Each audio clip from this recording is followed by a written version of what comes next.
ஆன்மீக சொந்தங்கள் அனைவருக்கும் வணக்கங்க. இன்றைக்கி நாம் நம்மளுடைய சேனலில் என்ன மாதிரியான தகவலெல்லாம் பார்க்க போகிறோம் அப்படின்னு பார்த்தீங்கன்னா, ராசி சக்கரத்தில் 10வது ராசி இருக்கக்கூடிய மகர ராசியை சேர்ந்தவங்க அனைவருக்குமே ஜூன் 18க்கு பிறகு மேலும் இந்த ஆணி மாதத்தில் என்னென்ன விதமான சிறப்பான நற்பலன்கள்லாம் நீங்கள் பெற போகிறீங்க, என்னென்ன விஷயத்தில் நீங்கள் கவனமாக இருக்கணும், என்னென்ன விஷயங்கள்லாம் பண்ணணும் பண்ணக்கூடாது அப்படிங்கிறத பற்றி தான் நான் இன்றைக்கி இந்த வீடியோ பதிவின் மூலிமா முழுசாக உங்ககிட்ட சொல்ல போகிறேன்.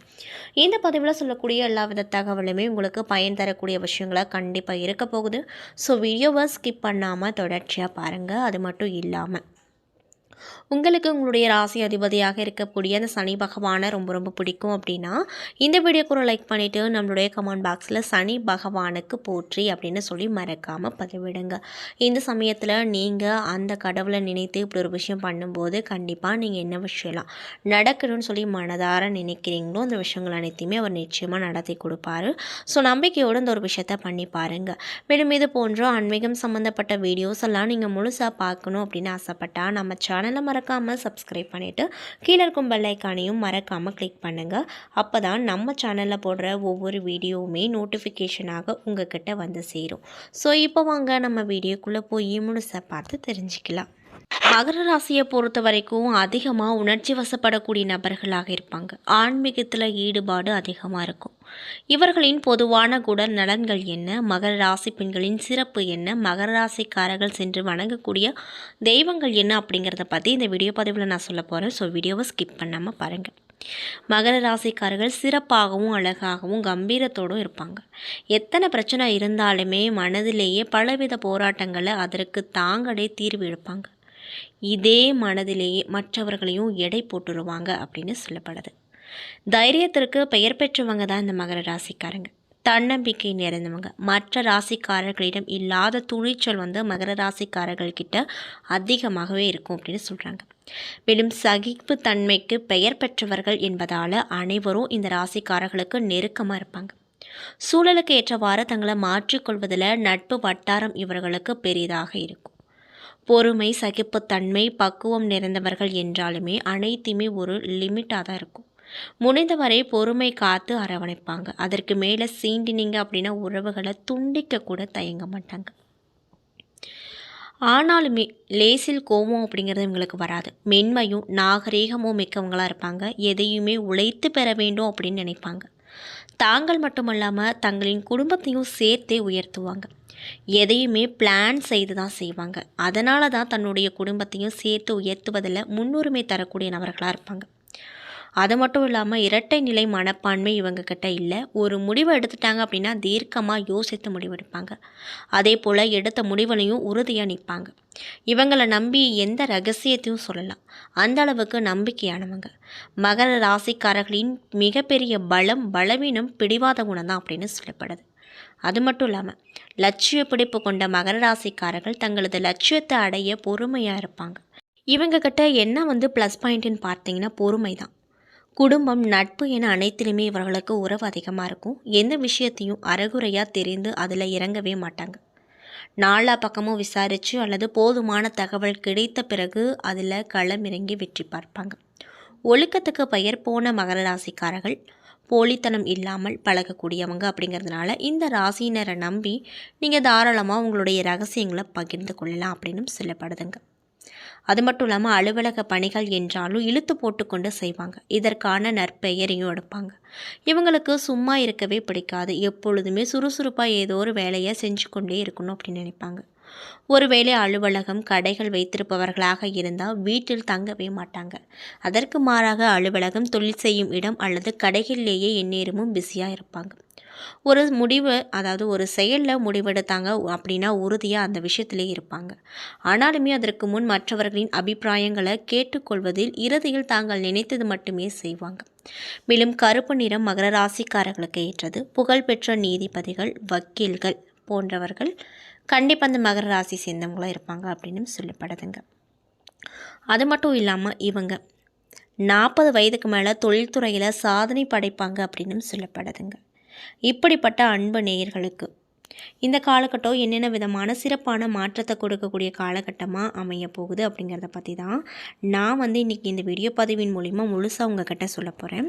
இந்த பதிவில் சொல்லக்கூடிய எல்லா வித தகவலுமே கண்டிப்பாக இந்த மகர ராசிக்காரங்களுக்கு பயன் தரக்கூடிய விஷயங்களாக தான் இருக்கும். ஸோ வீடியோவை ஸ்கிப் பண்ணாமல் தொடர்ச்சியாக பாருங்கள். அது மட்டும் இல்லாமல் இந்த பதிவு மகர ராசிக்காரங்க பார்த்துட்ருக்கீங்க அப்படின்னா நான் சொன்ன விஷயம்லாம் உங்களுக்கு மேட்சாக இருந்துச்சுன்னா நம்மளுடைய கமெண்ட் பாக்ஸில் எஸ் அப்படின்னு சொல்லி மறக்காமல் பதிவிடுங்க. ஜூன் 15ஆம் தேதி முதல் ஜூலை 16ஆம் தேதி வரையிலான ஆணி மாதத்தில் மகர ராசிக்காரர்களுக்கு கிடைக்க போகின்ற பலன்கள், அதிர்ஷ்டங்கள், கவனமாக இருக்க வேண்டிய விஷயங்கள்லாம் பார்க்கலாம். பொதுவாகவே மாதாந்திர கிரகங்கள் என்று சொல்லக்கூடிய செவ்வாய், புதன், சுக்கிரன், சூரியன் ஆகிய 4 கிரகங்களின் மாற்றத்தை வைத்து தான் கணிக்கப்படுது. அது மட்டும் இல்லாமல் சூரியன் ஒரு ராசியில் இருந்து மற்றொரு ராசிக்கு செல்வதை வைத்து மாதத்தை நிர்ணயம் செய்வாங்க அப்படின்னு சொல்லப்படுதுங்க. மேலும் இந்த ஆணி மாதத்தில் மேச ராசியில் சுக்கிரனும், மிதுன ராசியில் புதன், குரு, சூரியன் ஆகிய 3 கிரகங்களும், சிம்ம ராசியில் செவ்வாய், கேது ஆகிய கிரகங்களும், கும்ப ராசியில் சனி, ராகு ஆகிய கிரகங்களும் அமைஞ்சிருக்கு அப்படின்னு சொல்லப்படுதுங்க. அது மட்டும் இல்லாமல் மகர ராசியில் 3 நட்சத்திரங்கள் இருக்குது. அதில் என்னென்னு பார்த்தீங்கன்னா உத்திராடம், திருவோணம், அவிட்டம் அப்படின்னு சொல்லிட்டு 3 நட்சத்திரங்கள் அடங்கியிருக்கு. மகர ராசியின் அதிபதி சனி பகவான். உங்கள் ராசிக்கு 2வது இடத்துல சனி இருக்கிறாரு. மேலும் 7.5 சனி, பாத சனி நடந்து கொண்டு இருக்குது. மேலும் ராகுவோடு சேர்ந்து சனியும் இணைகிறாரு. இதனால் உங்களுக்கு என்ன விதமான விஷயம் நடக்கும்னு பார்த்தீங்கன்னா பேச்சில் மிகுந்த கவனம் இருப்பது நல்லது. மேலும் இந்த ஆணி மாதத்தில் சனியால் குடும்பத்தில் சிறு சிறு தொந்தரவுகள் ஏற்படுவதற்கான வாய்ப்பு அமைஞ்சிருக்கு. இருந்தாலும் கூட பண வரவுக்கு பஞ்சம் எதுவுமே இருக்காது. வருட கிரகங்களான குரு, சனி, ராகு, கேது ஆகியவை அந்தளவு ஏற்றத்தில் இல்லை. மேலும் மாத கிரகங்கள் என்று சொல்லக்கூடிய பொதுவாகவே சூரியன், செவ்வாய், புதன் மற்றும் சுக்கிரன் ஆகியவற்றை வைத்தே மாத பலன்கள் கணக்கிடப்படுது. மேலும் ஆணி மாதத்தில் மகர ராசிக்கு 8வது இடத்துல செவ்வாய், கேதுவோடு சேர்ந்து இருப்பதால் சிறு சிறு தொல்லைகள் ஏற்படுவதற்கான வாய்ப்பு அமைஞ்சிருக்கு. அது மட்டும் இல்லாமல் தாயின் உடல்நிலையில் பின்னடைவுகள் ஏற்படும். படிக்கக்கூடிய குழந்தைகளுக்கு உங்களை விட்டு பிறந்து வெளியூர் சென்று படிக்கும் வாய்ப்பு கிடைக்கும். மேலும் சூரியன் உங்கள் ராசிக்கு 6வது இடத்துல இருப்பதால் புதிய வேலைகள் கிடைக்க வாய்ப்பு அமைஞ்சிருக்கு. அரசாங்கம் சார்ந்த தொழிலாக இருந்தால் நிச்சயமாக வேலை கிடைக்கும் அப்படின்னு சொல்லப்படுதுங்க.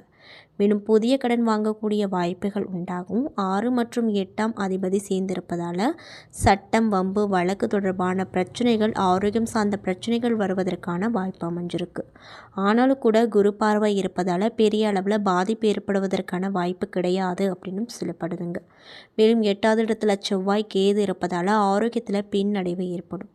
குழந்தைகளால் சிறு சிறு பிரச்சனைகள் மறையக்கூடிய வாய்ப்பு அமைஞ்சிருக்கு. குழந்தைகள் மூலமாக செலவுகள் போகும். மேலும் ஜூன் 29ஆம் தேதிக்கு மேலே மற்றும் 5ஆம் இடத்துல சுக்கிரன் இருப்பதால் பெரிய ஏற்றம் அப்படிங்கிறது கண்டிப்பாக உங்களுக்கு கிடைக்கும். குழந்தைகளால் பெருமை கிடைக்கும். இதனால் ரொம்பவே சந்தோஷகரமாக இந்த காலகட்டத்தில் இருப்பீங்க. மேலும் புகழ், பதவி உயர்வு, பொறுப்பு, அந்தஸ்து ஆகியவை கிடைக்கக்கூடுங்க. அது மட்டும் இல்லாமல் குழந்தை பாக்கியம் கிடைப்பதற்கான யோகம் உண்டாகும். மட்டும் இல்லாமல் மருத்துவ சிகிச்சை எடுப்பவர்களுக்கு கட்டாயம் ஏற்றம் பிறக்கும். முயற்சிகள் அனைத்தும் வெற்றி பெறும் வாய்ப்பு உண்டாகும். ஜூன் 20 முதல் ஜூலை 1ஆம் தேதி வரையிலான சந்திராஷ்டம நாட்களில் புதிய முயற்சிகளை, வெளிநாடு, வெளியூர் பயணத்தையும் தவிர்ப்பது நல்லது அப்படின்னு சொல்லப்படுதுங்க. மேலும் அது மட்டும் இல்லாமல் முயற்சிகள், பயணங்கள் செய்ய வேண்டிய இருந்தால் அருகில் உள்ள கோவிலுக்கு பச்சரிசி, நெல் தானமாக கொடுப்பது ரொம்ப நல்லது அப்படின்னு சொல்லப்படுதுங்க.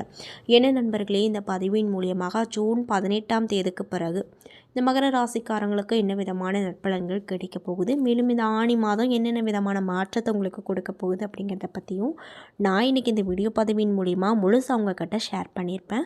இந்த பதிவில் சொல்லியிருக்கக்கூடிய எல்லா வித தகவலுமே உங்களுக்கு பயன் தரக்கூடிய விஷயங்களாக தான் அமைஞ்சிருக்கும்.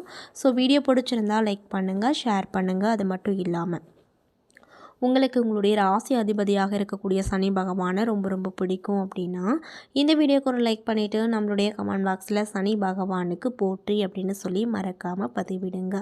இந்த சமயத்தில் நீங்கள் அந்த கடவுளை நினைத்து இப்படி ஒரு விஷயம் பண்ணும்போது கண்டிப்பாக நீங்கள் என்ன விஷயம்லாம் நடக்கணும்னு நினைக்கிறீங்களோ அந்த விஷயங்கள் அனைத்தையுமே அவர் நிச்சயமாக நடத்தி கொடுப்பாரு. ஸோ நம்பிக்கையோடு அந்த ஒரு விஷயத்தை பண்ணி பாருங்கள். மேலும் இது போன்ற ஆன்மீகம் சம்மந்தப்பட்ட வீடியோக்குள்ளெல்லாம் நீங்கள் முழுசாக பார்க்கணும் அப்படின்னு ஆசைப்பட்டால் நம்மளுடைய சேனலை மறக்காமல் சப்ஸ்கிரைப் பண்ணிவிட்டு கீழே இருக்கும் பெல் ஐக்கானையும் மறக்காமல் கிளிக் பண்ணுங்கள்.